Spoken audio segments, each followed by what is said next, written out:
Este viaje maravilloso comenzó el día domingo 26 de abril, cuando partimos del aeropuerto de Barajas en Madrid por la ruta E901 y después de 350 kilómetros llegamos a la ciudad de Valencia. La segunda etapa del viaje la iniciamos 3 días después, el 29 de abril, partiendo de Valencia y pasando por la Albufera, recorrimos toda la costa hasta llegar a la ciudad de Cartagena. Saliendo de la ciudad de Valencia hacia el sur, rumbo a Cartagena, pasamos primero por la Albufera, que es una gran laguna costera de 1 metro de profundidad aproximadamente, donde hay grandes plantaciones de arroz, una superficie de 25 kilómetros cuadrados rodeada de 223 kilómetros cuadrados de arrozales. Está separada del mar por una estrecha barra litoral, restinga, arenosa, con dunas estabilizadas por un bosque de pinos. La Albufera es una zona de paso para muchas especies de aves migratorias. Dentro de esta gran laguna destaca una gran isla que se llama El Palmar y es donde vamos a almorzar hoy. Como entrada vamos a tener unas anguilas un poco picantes y después una buena paella de mariscos con arroz de la Albufera.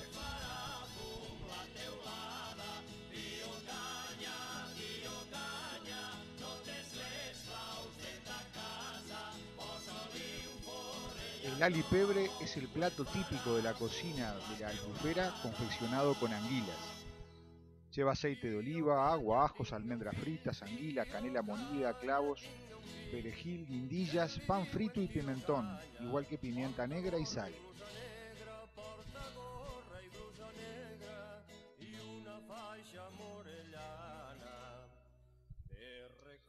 Sobre la costa hay una extensa playa paralela a la carretera de la Cullera. A ambos lados tiene salidas de la Albufera controladas por compuertas. Esto hace que, como se utilizan muchos productos químicos para la agricultura del arroz en la zona, la Albufera esté bastante contaminada. Y esta contaminación desemboca en las playas. Hay que evitar estar cerca de estas salidas naturales. Es una playa urbana, de arena con ocupación media y con una extensión de casi 4 kilómetros y unos 50 metros de ancho. Aquí bajamos a ver cómo era porque hay un collar de urbanizaciones que la recorre en todo su largo.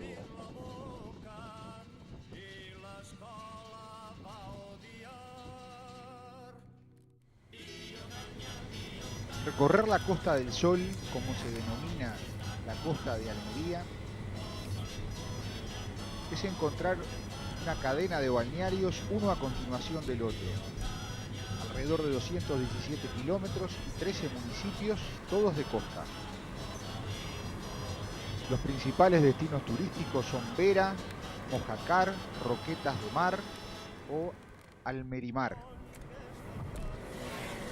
Y grandes espacios naturales que no tuvimos tiempo de visitar, como el Parque Natural de Cabo de Gata Níjar, el Parque Natural Punta de Tina Sabinar y la isla de San Andrés. Lo que sí pudimos ver es que hay una inversión inmobiliaria tremenda y que cada una de las playas está aprovechada desde ese punto de vista.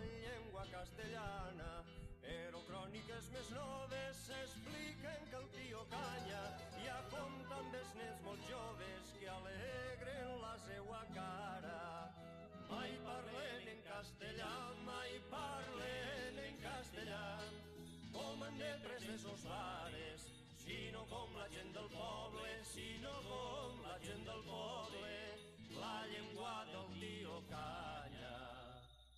Reviscola, tio Canya, amb gallatos si et fa falta, que a València has de tornar. Tio Canya, no tens les claus de ta casa, posa-li un forrellat nou, perquè avui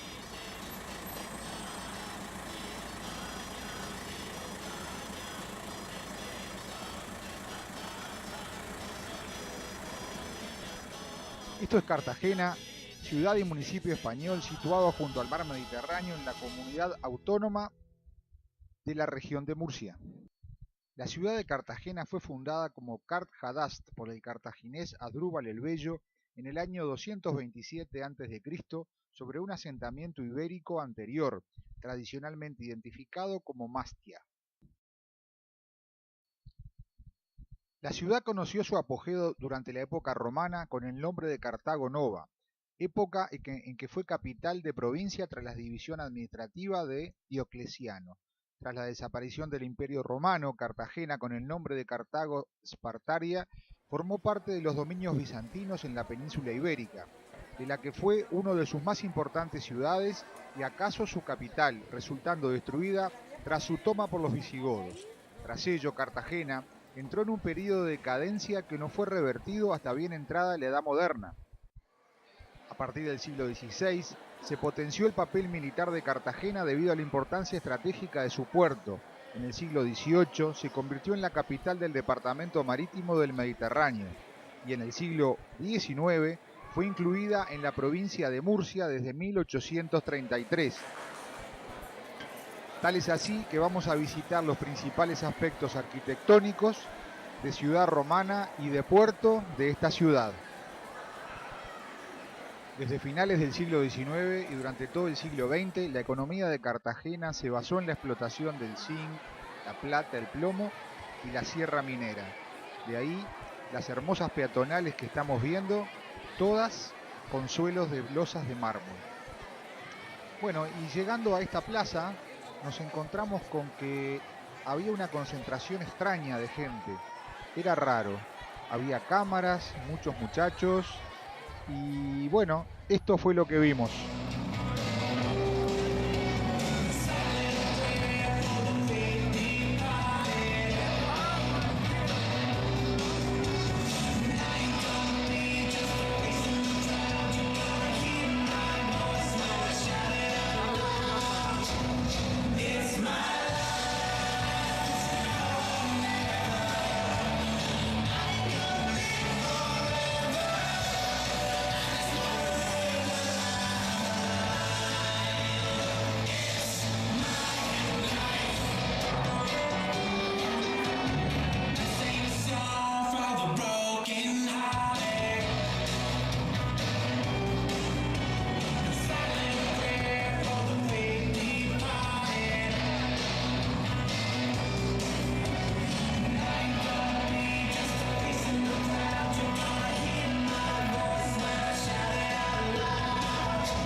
El flash move, traducido literalmente del inglés como multitud relámpago, es un baile llevado a cabo por un grupo de personas que se reúne de repente en un lugar público, hace algo inusual y se dispersa rápidamente.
Los edificios modernistas que vamos a ver a continuación fueron, entre muchos, construidos en esta ciudad a finales del siglo XIX y comienzos del siglo XX.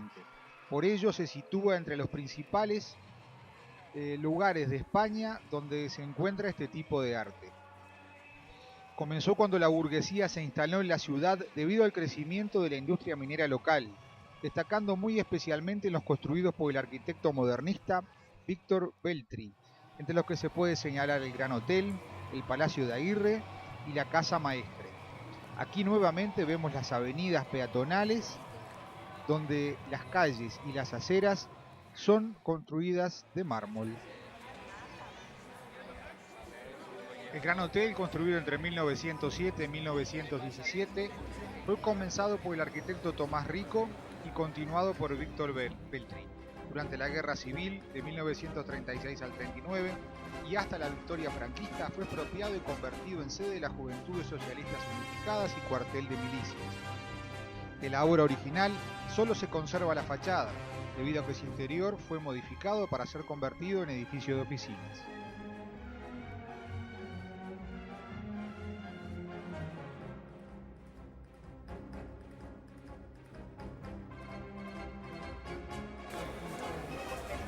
Este es el Palacio Cervantes, edificio modernista del 900, también obra de Veltri.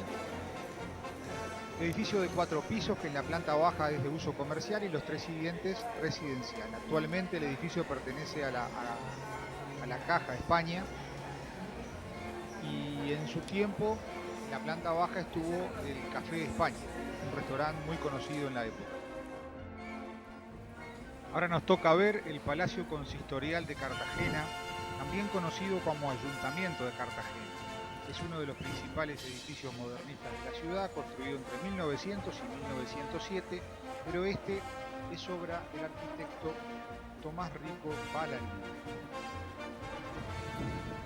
Edificio de planta triangular, la fachada está realizada completamente en mármol blanco y destacan en el tejado las cúpulas de zinc. Todo el exterior está decorado repetidas veces con los emblemas de la ciudad: el Castillo de la Concepción, el escudo de la ciudad y la corona mural concedida por el general romano Escipión cuando tomó la ciudad de Cartago Nova. Frente al Palacio Consistorial se encuentra esta gran explanada que aparenta como la puerta de entrada a su puerto.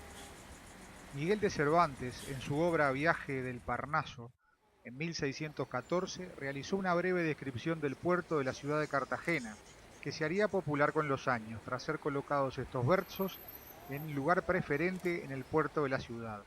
Y dicen así: con esto poco a poco llegué al puerto, al que los de Cartago dieron nombre, cerrado a todos vientos y encubierto, a cuyo claro y singular nombre se postran cuantos puertos el mar baña, descubre el sol y ha navegado el hombre.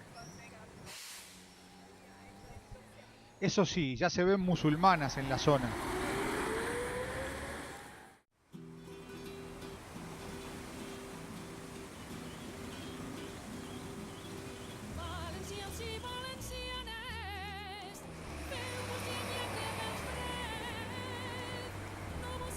Aquí en la explanada del puerto destaca una escultura enorme de bronce de Víctor Ochoa.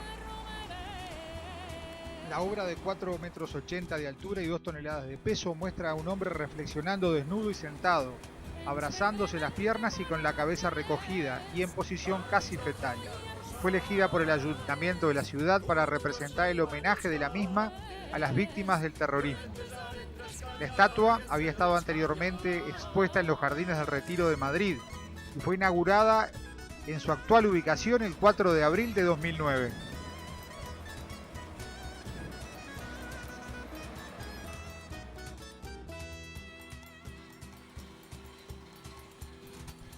Ahora vamos a visitar el Museo Naval de Cartagena. Siendo una ciudad con tradición naviera, nos pareció importante recorrer estas instalaciones. Este museo es dependiente de la Armada Española y se ubica en uno de los edificios históricos de la ciudad. Fue construido bajo la dirección del ingeniero militar Mateo Godopich en los aledaños del Arsenal entre los años 1776 y 1785. Se mantuvo en sus inicios como prisión militar. Tras la Guerra Civil se utilizó como centro de instrucción marinera hasta 1999, fecha en que quedó en desuso. Posteriormente fue acondicionado para su uso universitario, quedando parte de sus dependencias reservadas para uso museístico, las que fueron ocupadas en el año 2011.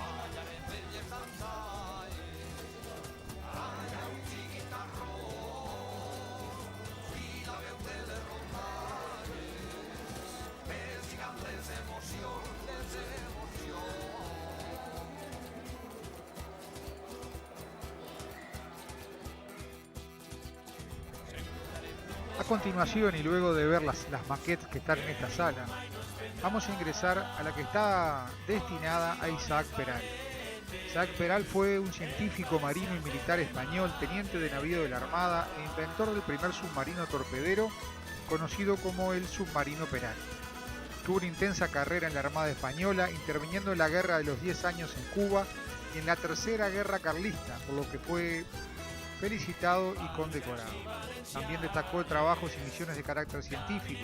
Escribió un tratado teórico práctico sobre huracanes, trabajó en el levantamiento de los planos de un canal en Filipinas y en 1883 se hizo cargo de la Cátedra de Física y Matemática de la Escuela de Ampliación de Estudios de la Armada. Comenzó a trabajar en su proyecto submarino a partir del año 1885, cuando hizo conocer a sus superiores que había resuelto ya todos los pormenores de este desafío. El ministro de Marina lo apoyó, pero sin embargo los que lo sucedieron no lo hicieron así. Sin embargo, la reina regente María Cristina sí lo hizo y su submarino fue finalmente votado en 1888.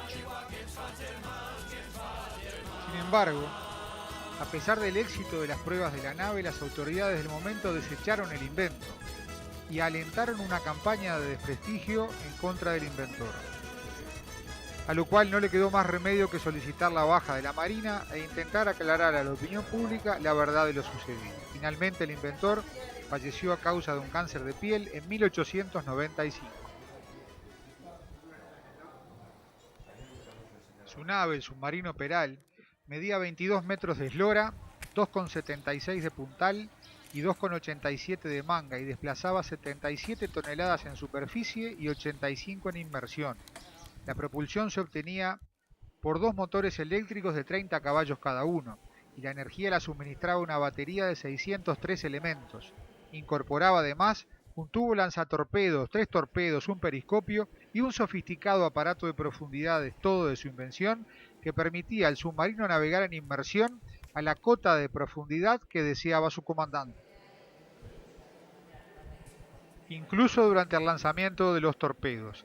Las pruebas oficiales se desarrollaron a lo largo de 1889 y 1890, y conviene resaltar que no se le concedió el permiso para efectuar la prueba clave y más elocuente que había solicitado su inventor: atravesar sumergido el estrecho de Gibraltar, desde Algeciras hasta Ceuta.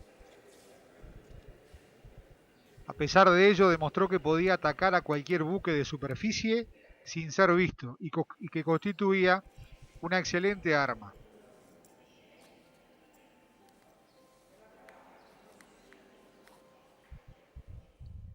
Cambiando radicalmente de época y de tema, vamos a visitar ahora el Museo del Teatro Romano de Cartagena. Su recuperación es obra del arquitecto Rafael Moneo y fue inaugurado el 11 de julio de 2008. Está dedicado al proyecto de excavación y restauración y puesta en valor del Teatro Romano de Cartagena.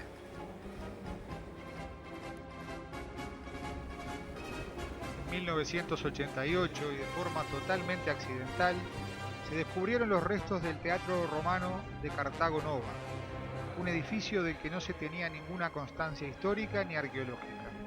El hallazgo del Teatro Romano de Cartagena es una de las pruebas fehacientes de que viene a respaldar algo que ya se conocía gracias a otros hallazgos arqueológicos, como el Anfiteatro de Cartagena, y que es la gran importancia que la ciudad de Cartagena desempeñó en la antigua Hispania, en tiempos del Imperio Romano.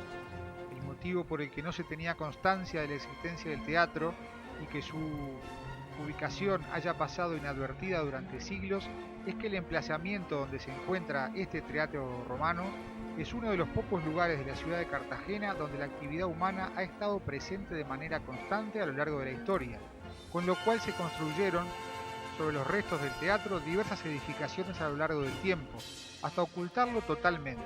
Por eso es que veíamos que la fachada parecía una casa de principios del siglo XX. Un ejemplo de esto sería la Catedral de Cartagena, que se encuentra superpuesta en la parte superior del teatro. En esta sala se exponen diversos ornamentos realizados en los talleres imperiales de Roma. Aquí vemos las 3 aras capitolinas dedicadas a Júpiter, Juno y Minerva.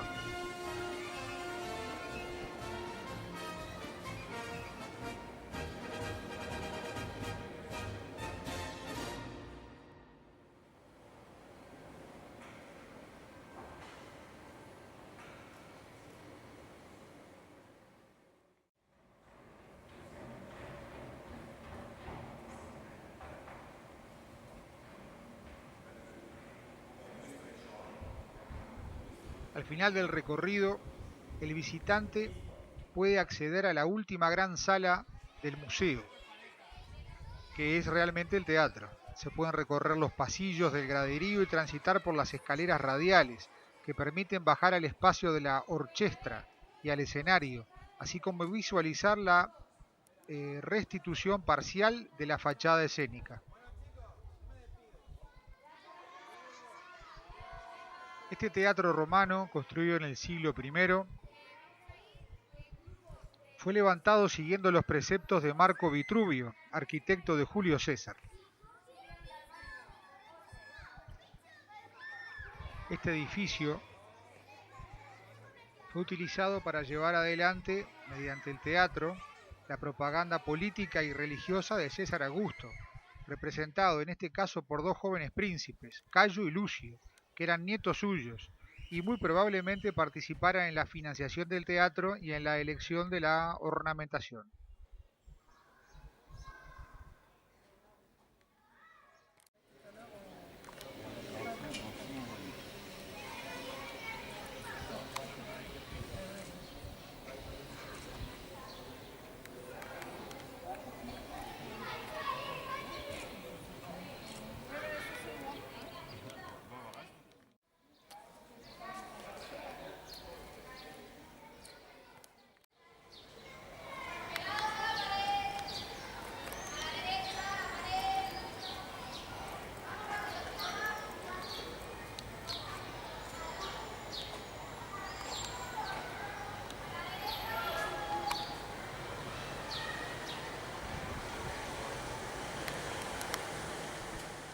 Para el almuerzo, al lado de la salida del Museo del Teatro Romano y frente al Palacio Consistorial, una buena sopita, un buen consomé con unos croutons y unos medallones de merluza que estuvieron espectaculares.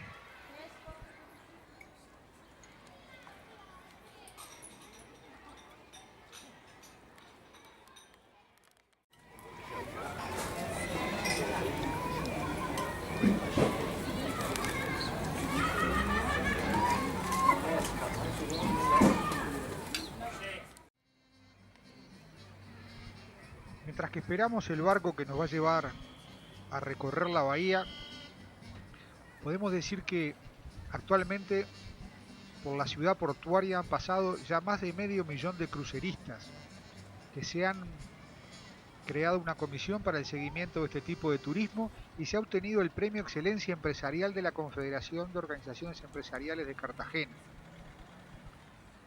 Fue reconocido en el año 2008 el puerto de Cartagena como uno de los puntos de destino de transatlánticos más destacados del mundo durante ese año, solo superado por Malta.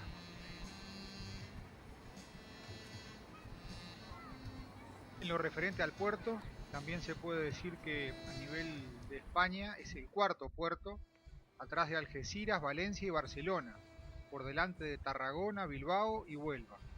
El 60% de la exportación y el 80% de las importaciones de la región de Murcia se hacen a través de este puerto.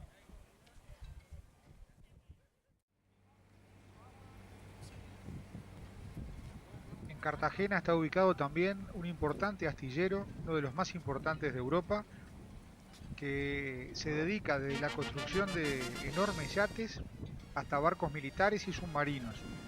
Es de destacar que aquí también está la base de submarinos de la Armada Española.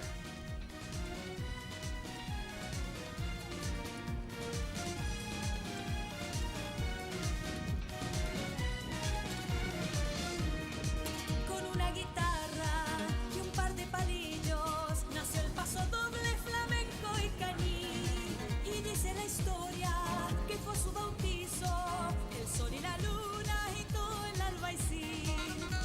Fue España su padre un cristiano, su madre una reina de raza calé, y dice una bruja que vive en el llano, que fue su padrino el mismo Oliver. Y por eso el paso doble es flamenco y español, y por eso yo lo llevo.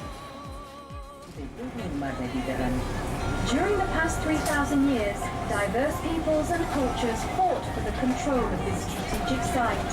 Carthaginians, Romans, Muslims and Christians converted this natural port into one of the most popular in all of the Mediterranean Sea. Lead attracted merchants and ships from distant lands because its waters are excellent for navigation. Cartagena has been throughout history a sea gateway to the Iberian Peninsula. Como dijo el almirante genovés Andrea Doria en el siglo XV, no hay navegación más segura que julio, agosto y el puerto de Cartagena. As the Genovese admiral Andrea Doria said in the 15th century, there is no safer sailing than July, August and the port of Cartagena. Iniciando el recorrido por la bahía de Cartagena, ahí podemos ver las instalaciones del Museo Naval en las que estuvimos en la mañana, y además el área destinada a la Universidad de Cartagena, que es la que está allá enfrente. Continuando con el recorrido, vemos allá al fondo la base naval en la cual se hacían reparaciones hace cientos de años a los galeones españoles. Actualmente la base ubica en ella varios buques de guerra y submarinos españoles. En los astilleros Navatia se encuentra realizando reparaciones el yate Sunrise, uno de los megayates más lujosos del mundo, encargado por el magnate indio Ravi Rubida, vicepresidente de SAR Group, prestigiosa firma holandesa del océano. Está considerado una obra de arte de la arquitectura naval. Su diseño, obra de Borg Johansson, combina vanguardia, elegancia y posee 85 metros de eslora, pintados en un particular color verde jade. Allí arriba divisamos el castillo o fuerte de Galeras. Sus muros apenas se ven porque están confeccionados para que desde el mar no se los pueda batir. Fue construido en el siglo XVIII. Podemos observar unos enormes arcos al pie del monte. Son el inicio de unos túneles excavados para proteger submarinos. Estos enormes arcos son las puertas de los túneles de 100 metros de longitud, excavados en el cerro Espalmador Grande, con el objetivo de construir una base subterránea de submarinos, aunque las obras, que dieron comienzo en 1944, quedaron inacabadas poco tiempo después. Actualmente son utilizados como almacén militar y están prácticamente abandonados. En la cima de ese cerro podemos ver los restos de una antigua batería de costa que dominaba por el sur la entrada a la bahía.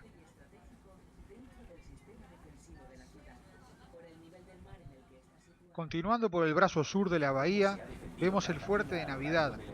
El origen de este fuerte hay que remontarlo a finales del siglo XVII, cuando la amenaza de un ataque de la flota francesa a la ciudad portuaria fue algo más que inquietante temor.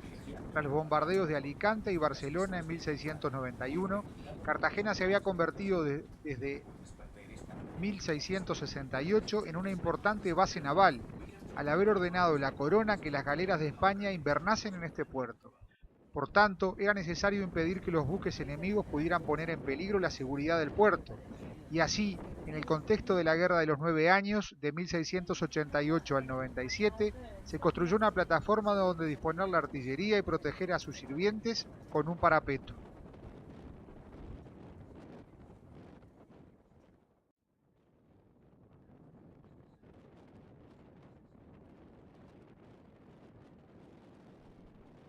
La bahía de Cartagena, que aquí vemos, fue escenario de una gran tragedia sobre el final de la Guerra Civil Española. Tras conocerse la sublevación de la ciudad en los últimos días de la guerra y la petición de ayuda de los sublevados, los militares franquistas organizaron el envío inmediato de tropas a la ciudad, en cuyo puerto aún estaba atracada la flota republicana. Con este fin, zarparon desde Castellón y Málaga más de 30 buques de transporte y de guerra, que debían llevar a más de 20.000 hombres en 48 horas. Como la plaza no pudo ser tomada a tiempo y seguía en poder de los rojos, los buques franquistas regresaron a sus puntos de partida, excepto el buque llamado Castillo de Olite, que con la radio averiada siguió navegando rumbo a Cartagena. Hubo un hidroavión que trató de advertirle que no entrase a la bahía, pero interpretaron su sobrevuelo como un saludo y como que podían entrar a esa bahía. Al entrar este barco con 2.112 hombres fue bombardeado desde la costa y hundido.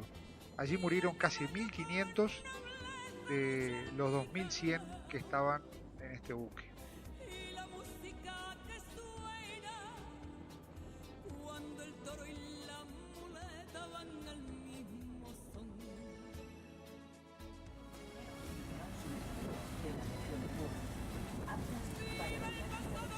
Aquí vemos el complejo de Repsol en Cartagena.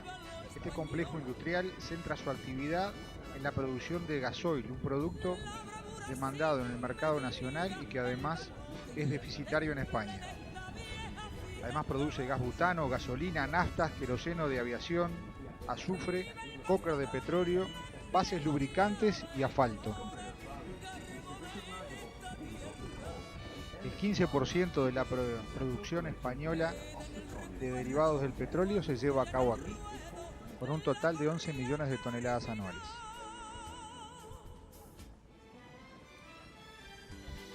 A nuestro frente vemos el Cerro San Julián y arriba de él el Castillo San Julián. Este castillo tiene su antecedente en la breve ocupación austracista de Cartagena por el almirante John Leake en el marco de la Guerra de Sucesión Española en 1706. Allí los ingleses construyeron en la montaña una torre cilíndrica. Posteriormente, tras la victoria felipista, se comenzó un programa de construcción y remodelaciones del actual castillo, alrededor del cual se completaron las fortificaciones militares entre 1861 y 1883. El objetivo de esta fortificación era proteger la boca de entrada al puerto. Si bien durante la guerra civil también se le dio el uso de prisión militar.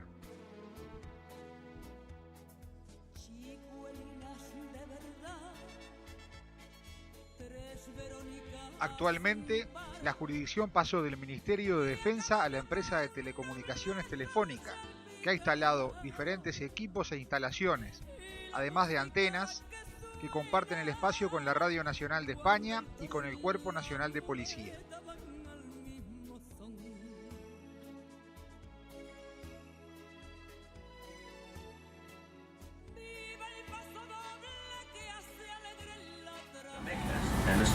En esta zona observamos una serie de boyas cuya función es advertir a las embarcaciones de una serie de arrecifes que dificultan el paso de las embarcaciones y al mismo tiempo marcan el camino que deben seguir.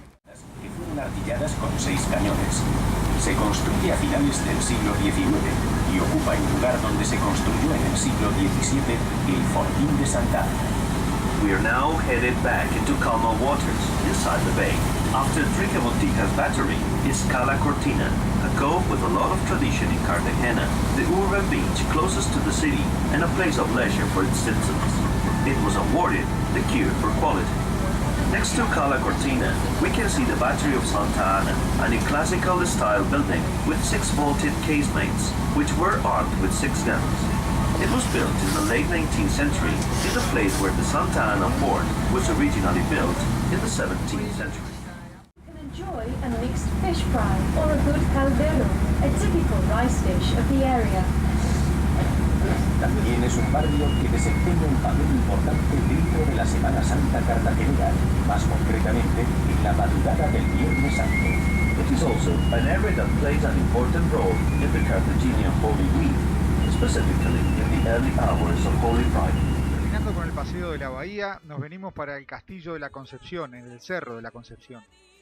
Aquí llegamos por ese ascensor panorámico que veíamos en las fotos y se puede decir de que este castillo es el que figura en los escudos de la ciudad de Cartagena.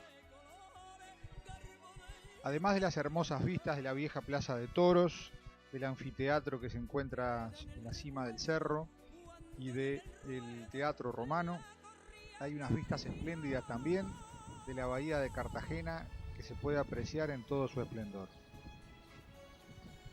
El antecedente más lejano de construcciones en este lugar datan de la época romana y aparentemente era un templo dedicado al dios Esculapio. En la reciente restauración realizada en el cerro se pudo ver que el primer piso del mismo se había construido reutilizando unas cisternas romanas que podrían corresponder bien al mencionado templo de Esculapio o a algún tipo de edificación del periodo bizantino.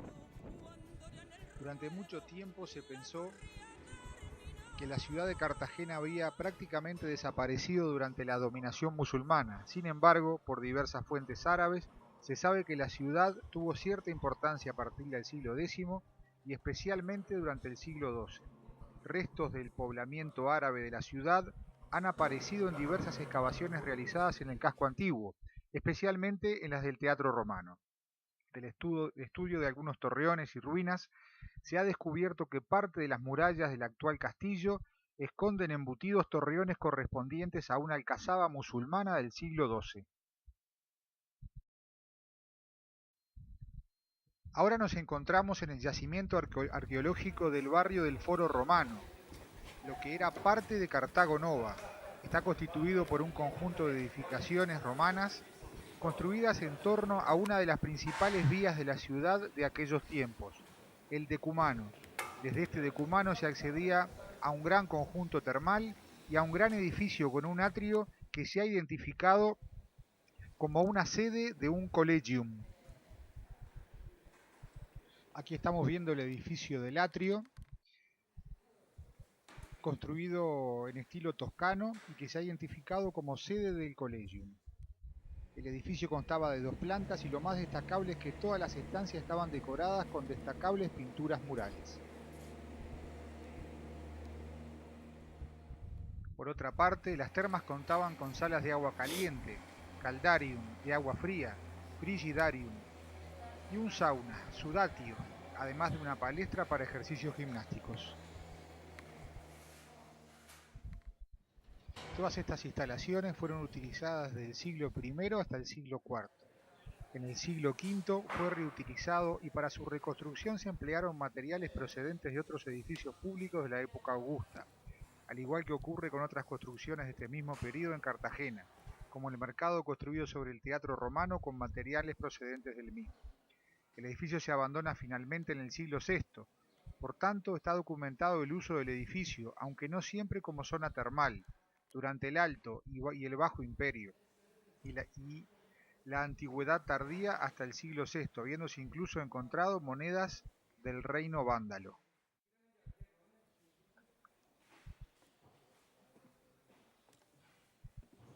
Bueno, y con esto estamos dando por terminada nuestra visita a Cartagena, ya que mañana tempranito saldremos para Granada. Chau, chau, chau.